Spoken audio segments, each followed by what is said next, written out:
Assalamualaikum warahmatullahi wabarakatuh. Selamat pagi adik-adik. Bagaimana keadaan adik-adik hari ini? Insya Allah kita semua sehat dan dalam lindungan Allah Subhanahu wa Ta'ala. Amin.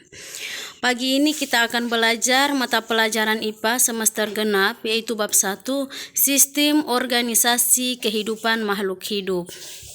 Adapun tujuan pembelajaran kita hari ini yaitu yang pertama, peserta didik dapat menjelaskan tingkatan hierarki kehidupan. Yang kedua, peserta didik dapat menjelaskan tentang sistem organ dan jaringan pada hewan dan tumbuhan. Yang terakhir yaitu peserta didik dapat menjelaskan contoh sistem organ dan organisme. Nah, itu ada 3 tujuan pembelajaran yang akan kita capai. Lanjut, yaitu di sini ada gambar di mana ada molekul, sel, jaringan organ, sistem organ, organisme, dan ekosistem. Nah, pada hierarki organisasi kehidupan, sel berada di tingkat struktural terendah dari makhluk hidup yang mampu menjalankan semua fungsi kehidupan sel maupun melakukan regulasi sendiri, memproses energi, tumbuh berkembang, tanggap terhadap lingkungan, dan melakukan reproduksi untuk melestarikan jenisnya. Nah, di sini juga masih ada gambar, yaitu gambar 1.3 struktur sel prokariotik. Nah, di sini terbagi atas A dan B, yaitu fili, ribosom, membran plasma, dinding sel, kapsul, dan nukleus. Sel prokariotik berasal dari bahasa Yunani, yaitu prokaryote. Pro berarti sebelum dan karyote berarti nukleus. Jadi sel prokariotik memiliki nukleus atau inti sel, tetapi inti sel tersebut tidak dibungkus membran inti.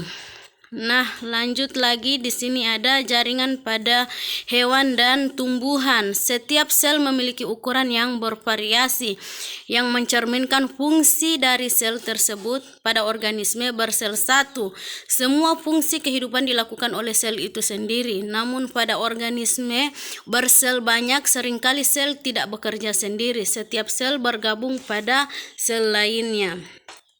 Nah, lanjut, organ pada hewan dan tumbuhan, yaitu di sini ketika pengamatan jaringan tumbuhan kita perlu memotong salah satu bagian tumbuhan, misalnya daun dipotong sesuai kebutuhan.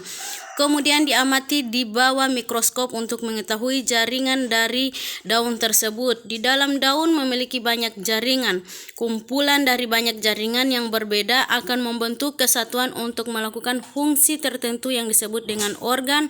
Organ akan bekerja sama dengan organ-organ yang lain membentuk sistem organ.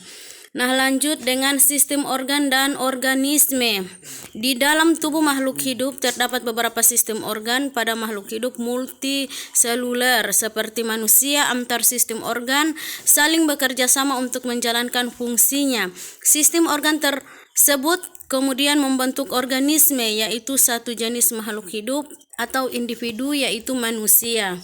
Nah, lanjut lagi, di sini ada contoh sistem organ pada manusia. Di sini ada berapa contoh, tapi saya hanya ambil 3 contoh saja, nanti diperbaharui oleh adik-adik. Sini yang pertama, sistem pernapasan. Sistem organ yaitu sistem pencernaan. Di sini juga ada lengkap gambar. Terus organ yaitu rongga mulut, lidah, gigi, faring, esofagus, lambung, usus halus, usus besar, hati, rektum, pankreas, dan anus. Terus di sini juga ada fungsinya mencerna makanan, mengabsorpsi molekul-molekul makanan yang sudah disederhanakan. Lanjut, ada di sini sistem organ, sistem pernapasan, ada organ hidung, tenggorokan, trakea, paru-paru, bronkus, bronkiolus, dan alveolus, lengkap dengan fungsinya menghirup oksigen dan mengeluarkan karbon dioksida. Lanjut dengan sistem gerak atau rangka. Di sini ada organ tulang dan fungsinya menyokong dan melindungi organ dalam. Nah, selaginya itu diperbaharui oleh adik-adik. Nah, kita lanjut LKS dilanjutkan di grup kelas 7. Sekian dan terima kasih. Assalamualaikum warahmatullahi wabarakatuh.